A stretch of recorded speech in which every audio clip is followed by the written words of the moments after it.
ఒక cup ration బియ్యంతో ఇలా ఈజీగా ఇన్స్టెంట్గా పునుగులు అయితే చేసుకోవచ్చు. సూపర్ అంటే సూపర్ టేస్టీగా ఉంటాయి.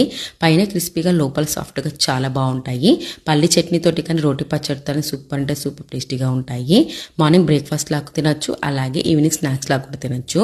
ఒక బౌల్లోకి ఒక కప్పు రేషన్ బియ్యం 1 అవర్ వరకు నానబెట్టుకొని పెట్టుకోవాలి. 1 అవర్ తర్వాత మిక్సీ జార్లోకి తీసుకొని 2 టేబుల్ స్పూన్స్ పెరుగు వేసుకొని గ్రైండ్ చేసుకుని బౌల్లోకి అయితే వేసుకున్న తర్వాత హాఫ్ కప్ బియ్యం పిండి కూడా వేసుకొని కొన్ని వాటర్ యాడ్ చేసేసుకుంటూ బాగా కలుపుకోవాలి. జీలకర్ర, కొత్తిమీర, కట్ చేసుకున్న పచ్చిమిర్చి, తగినంత ఉప్పు, చిటికెడంత వంట సోడా వేసుకొని బాగా కలుపుకోవాలి. కన్సిస్టెన్సీ ఈ విధంగా ఉంటే సరిపోతుంది.